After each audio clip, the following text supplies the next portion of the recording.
Panorama group, जो सोचता है वो करता है। नमस्कार, न्यूज हाट में आपका स्वागत है।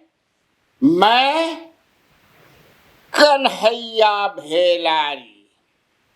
चलिए स्टार्ट न्यूज एंड साथे साथे व्यूज। न्यूज भी है और उस पर मेरा व्यूज तो रहेगा ही। आज पटना में कम न्यूज बा, एक ही न्यूज बा, बढ़िया जना के कहल जाला। वो तेजस्वी यादव आज सभा में गए, ताड़ी व्यवसायी महाजुटान श्री कृष्ण मेमोरियल हॉल में, और उन्होंने कहा पासी समाज ने आयोजन करता थे।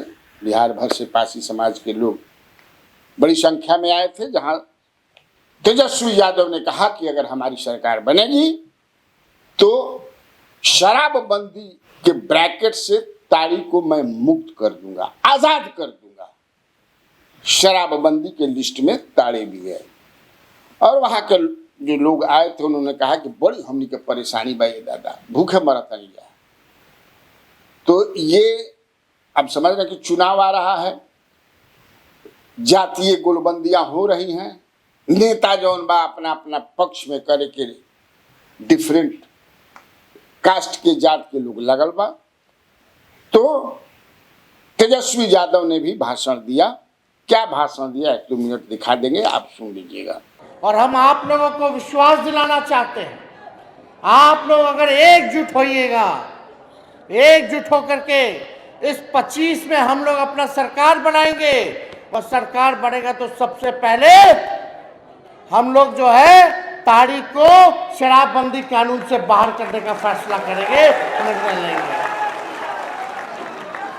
जैसे पहले से चलता था उसी हिसाब से होना चाहिए कि नहीं होना चाहिए? हाथ उठा करके बोलिए, होना चाहिए कि नहीं होना चाहिए? सबसे ज्यादा पुलिस का लोग, सरकार के लोग आप लोगों का शोषण करते हैं कि नहीं करते? तंग करते हैं कि नहीं करते?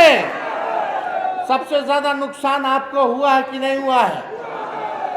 तो अब समय आया है कि आप सब एकजुट होकर के वोट का चोट जो है इस मौजूदा सरकार को आप लोग देने का काम करें, और अपने सम्मान को, अपने गौरव को, और जो परंपरा चली आई थी, जो व्यवसाय आप लोगों का चलता था, वो चालू होना चाहिए। और इसको हम लोग मिल करके 2025 के अंत तक हम लोग जो है आप लोगों को न्याय दिलाने का हम लोग काम जरूर करेंगे। इसके बाद नालंदा में प्रशांत किशोर हरनौत में एकदम भारी भीड़ थी। मैंने अपने एक कार्यक्रम में बताया था, जो 11 अप्रैल को मुझे 11 या 13 था, जिसमें जो यहाँ पर उनकी एक सभा गांधी मैदान में हुई, जिसको ये आरोप है उनका कि प्रशासन ने हमारे लोगों को, हमारे भीड़ को ब्रिज जाम करवा करके खंडित कर दिया। हमने बताया था उसके बारे में, हमने वीडियो भी बनाया था। लेकिन आज की सभा, अभी प्रशांत किशोर एकदम जो है वो क्या कहें हम, ये समझिए कि बहुत जोर शोर से नीतीश कुमार सरकार को उखाड़ने के लिए लगे हुए हैं। ऐसा मैं नहीं मानता हूं। वो अपना काम कर रहे हैं कि कैसे हम जो है अपनी पार्टी को ज्यादा से ज्यादा सीटों पर जिताए, उसके लिए लगे हुए हैं। और लोगों का दिमाग और मिजाज बदल दें। लोग पढ़ाई करने लगे, लिखाई करने लगे, रोजगार, माने जो मुद्दा उठावता, जिस मुद्दा को वो लेकर के चले थे, आज उसी मुद्दा पर है।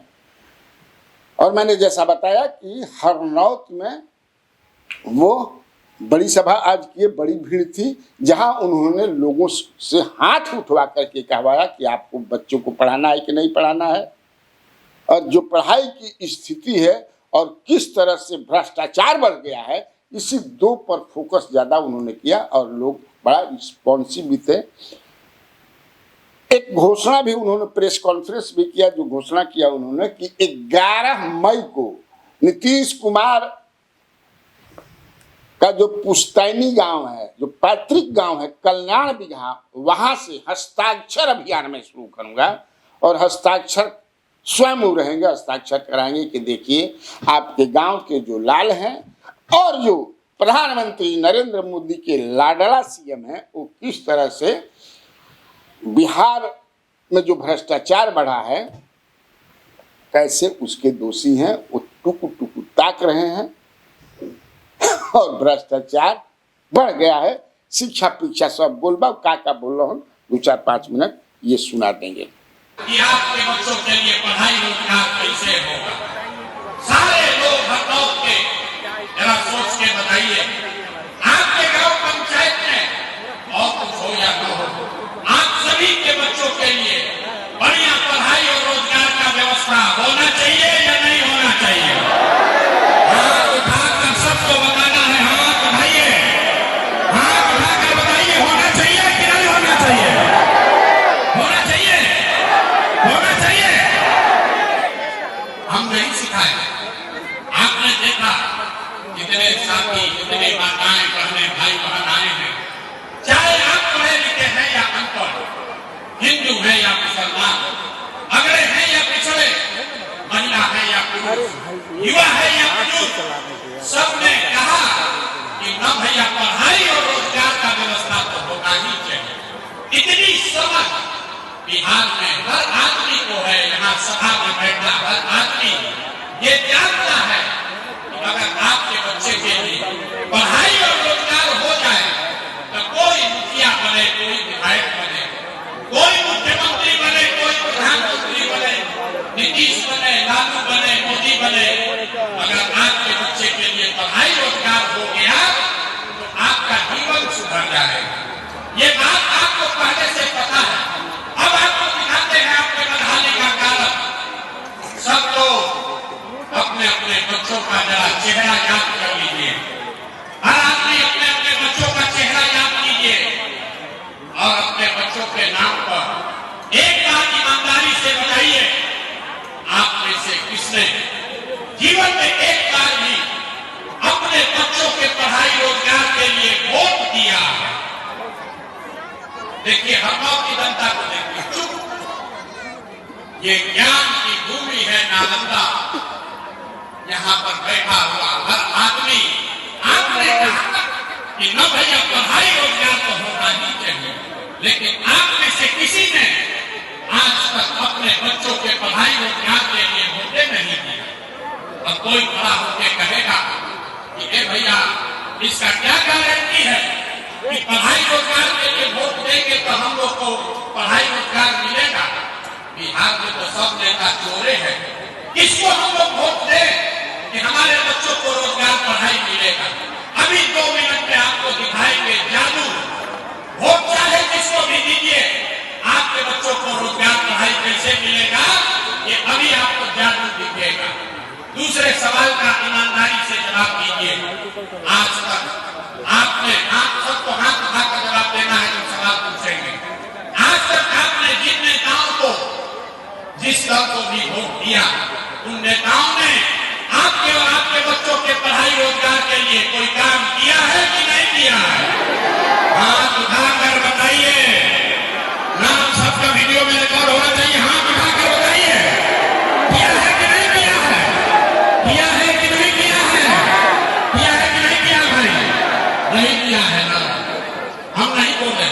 अब पीछे मत हटिएगा, जादू देखने का कोई आपने कहा कि भैया आज तक जिसको भी वोट दिए हम लोग के बच्चा के पढ़ाई रोजगार के लिए किसी ने काम नहीं किया।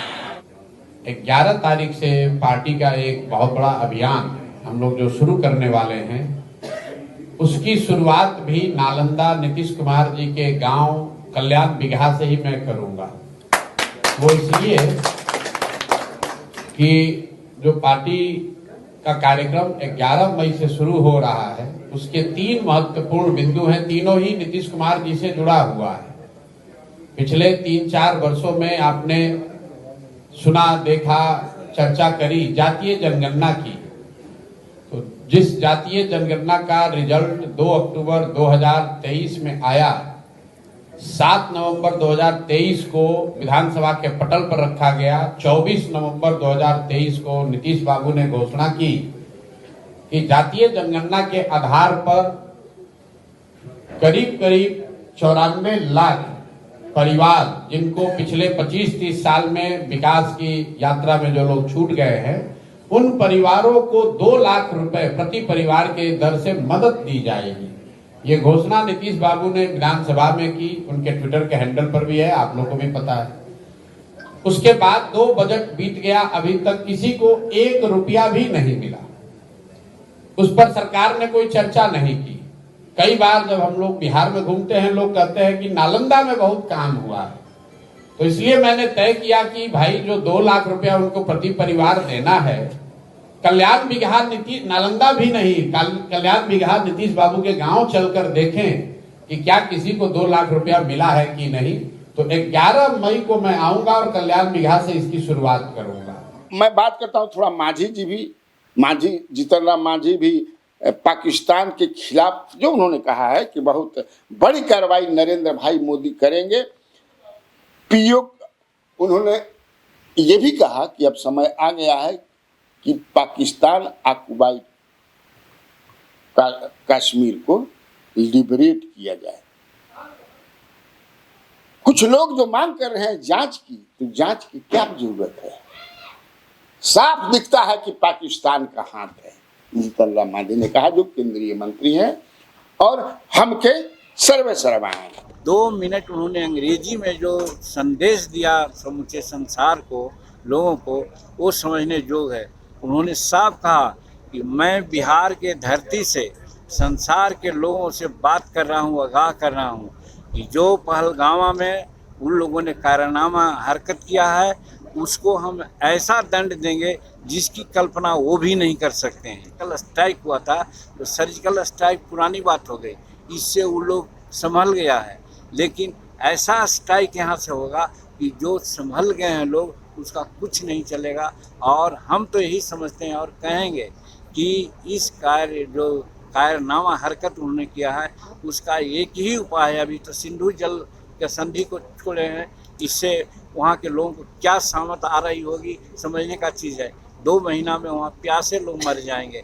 उसके बाद भी हम कहना चाहते हैं कि पीओ के जो है उसको एकदम लिबरेट कर दें, तभी वो बड़ा कड़ा एक्शन माना जाएगा। और ऐसा हमको लगता है करेंगे। इसमें जांच की क्या बात है भाई? इसमें जांच की कौन बात है? ये तो स्पष्ट है। नाम पूछ रहा था, कलमा पढ़वा रहा था और उसने मारा है, तो इसमें जांच क्या है? जांच तो वहाँ होती है जहाँ किसी प्रकार की शंका होती है। इसलिए कोई शंका नहीं है। साजिशकर्ता में पाकिस्तान है।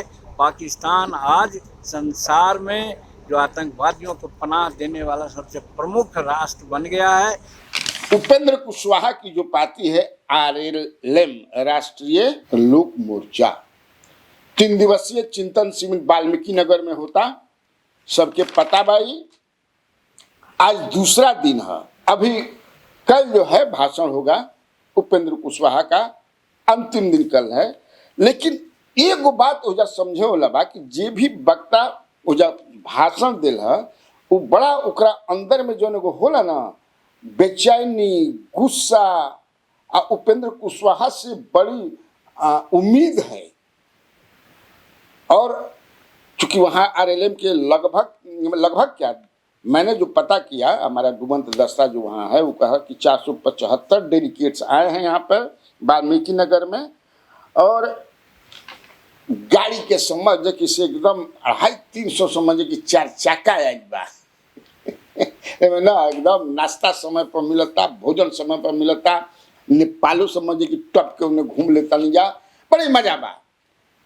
अब मुद्दा भी जो उन्होंने उठाया है, एक चीज ज्यादातर वक्ता जो काराकाट में जो उनका प्रेस रिलीज भी जो आई बा, उसमें उपेंद्र कुशवाहा के जो प्रेस रिलीज होगा, जब प्रस्ताव 12 गो प्रस्ताव पारित भइल बा, या जौन वक्ता बोल रहन कि उपेंद्र कुशवाहा भी चूंकि एक माइक लेकर के वो भी चूंकि सब कोई ज्यादा मान ला बोले लगता है, हाँ कंट्रोल में ना। अब उसमें कुछ लोग खुल करके समझे कि से जो काराकाट में इनके साथ एनडीए का ही एक सहयोगी बोल रहे हैं लोग कि पीठ में छुरा घोंपने का काम किया। हमारे नेता हार नहीं रहे थे, हारने वाले नहीं थे, लेकिन जब अपने लोग जो है विश्वासघात करने लगते हैं तो जंग को जीतना बड़ा मुश्किल हो जाता है। ये बात उन लोगों ने कहा। वैसे कार्यकर्ता को टिकट देना है तो ऐसा नहीं कि वो जीत करके जाए और मुकेश सहनी की तरह जाकर के मंत्री और विधायक सत्ताधारी को जाने का काम करे। वैसे लोगों को टिकट देना है जो नेता के साथ रहा है, सब दिन रहा और रहेगा, वैसे कार्यकर्ताओं को टिकट, पार्टी में टिकट देने का काम करे। ये मेरी नेता से हम आग्रह करते हैं। और जो प्रस्ताव आया है, 12 प्रस्ताव मैं उसका समर्थन करता हूँ। शिक्षा के सवालों पर इन्होंने जो फिर प्रस्ताव आया है, हमारे यहाँ एक डीएम है मिथिलेश मिश्रा जी, हमने पार्टी के मीटिंग में, आज भी पार्टी का मीटिंग राष्ट्रीय लोक समता पार्टी से जिला में डीएम हम लोग को मीटिंग में बुलाता है। हमारे राष्ट्रीय लोक मोर्चा की ओर से नहीं बुलाता, समता पार्टी का ही बुलाता है। तो लोक समता पार्टी की ओर से जब मीटिंग में हम लोग जाते हैं तो एक दिन हमको डीएम ने पूछा क्या किस पार्टी से, हमने कहा कि राष्ट्रीय लोक मोर्चा से है, लेकिन मेरा पार्टी राष्ट्रीय लोक समता पार्टी था। हम उपेंद्र कुशवाहा जी का अध्यक्ष ठीक है, तो उपेंद्र कुशवाहा जी को वो खूब जानते थे। उन्होंने कहा डीएम साहब कि उपेंद्र कुशवाहा जी ने शिक्षा के सवाल पर बहुत काम किए, शिक्षा पर बहुत काम किया, हम उनका फैन हैं। अब आएंगे लखीसराय, जब आएंगे उपेंद्र कुशवाहा जी तो हमको जरूर मिलवाएंगे। इसलिए शिक्षा के बातों पर सारे प्रशासन के लोग काम करते हैं कि शिक्षा के सवालों पर विशेष रूप से काम करते हैं।